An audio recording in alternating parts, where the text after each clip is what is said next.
M6 diffusait ce vendredi 5 mai un épisode inédit de Recherche appartement ou maison.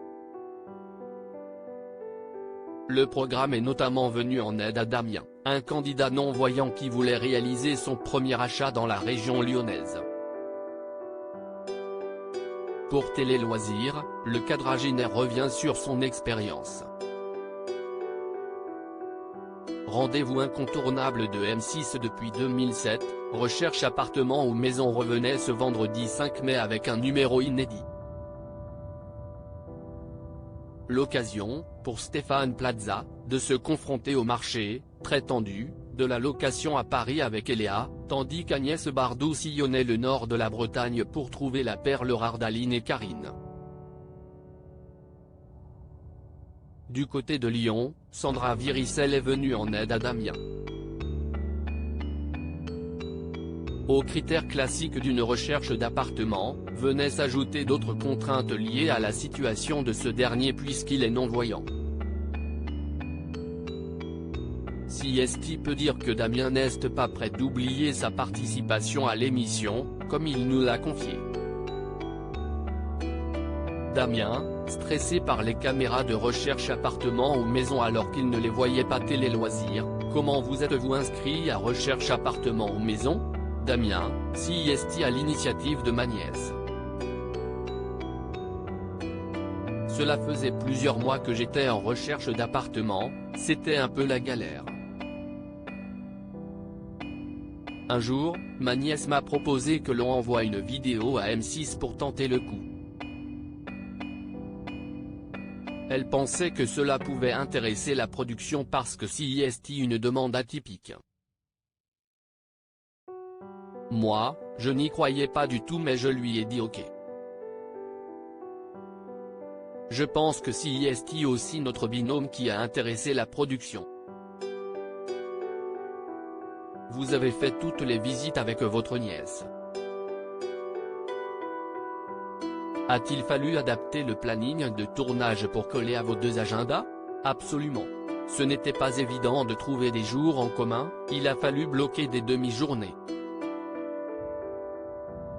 Comment avez-vous vécu ce tournage? Avant de commencer, je pensais que je ne serais pas stressé car je ne voyais pas les caméras, mais que cela stresserait plus ma nièce. Mais curieusement, j'ai plus stressé qu'elle et je ne me l'explique pas.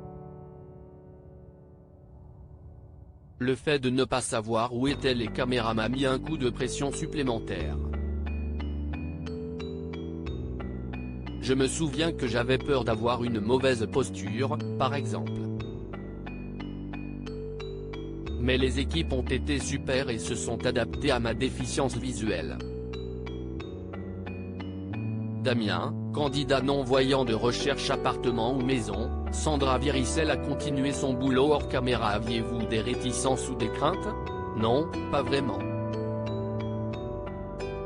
Je sais que l'émission est bienveillante donc j'avais confiance. Je savais que la production n'était pas là pour me mettre mal à l'aise. Et puis, il ne faut pas oublier que l'objectif principal n'était pas de passer à la télé, mais de trouver un logement. Sur ce point, l'émission m'a retiré une sacrée épine du pied. Si l'on voit 3 visites dans l'émission, j'en ai fait une petite dizaine. Sandra m'a montré des biens en off. Elle a continué son boulot hors caméra car on ne pouvait pas faire déplacer une équipe technique de Paris à chaque visite. Et si, lors d'une visite en off, un appartement m'avait plu, là, on aurait fait ensuite venir une équipe dédiée pour refaire une visite. Comment Sandra Viricel vous a-t-elle rassuré? Sandra m'a expliqué que plus on prenait de l'âge en se lançant dans un premier achat, plus on avait des réticences, des freins et des peurs. Elle m'a aidé à me lancer dans ma démarche. Elle m'a dit qu'il ne fallait pas que je me pose trop de questions, que je laisse parler mon ressenti. Si je me sentais bien en rentrant dans l'appartement, je saurais que si est celui-là et pas un autre. Et si est ce qu'il s'est passé? Ça a été le déclic. Sandra a coché toutes les cases, je ne pouvais pas rêver mieux. Êtes-vous toujours en contact avec Sandra Viricel? Absolument.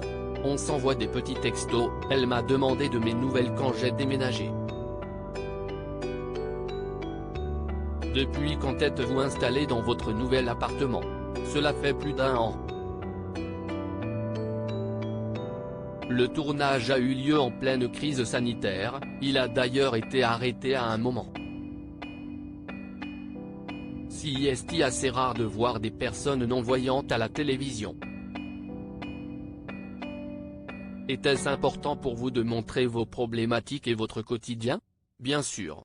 Je n'ai pas du tout envie d'être l'ambassadeur des personnes handicapées, mais si ça peut montrer qu'on peut avoir un handicap, même s'il y en a de plus lourds que d'autres, et vivre normalement. Avec des galères, bien sûr, ce n'est pas le monde des bisounours non plus. J'ai un boulot, une vie privée, j'ai acheté mon appartement, je pense que je ne sors pas trop mal. À lire aussi ça, on n'a pas le droit, Stéphane Plaza détaille tout ce qui est interdit lors des visites immobilières dans Recherche appartement ou maison.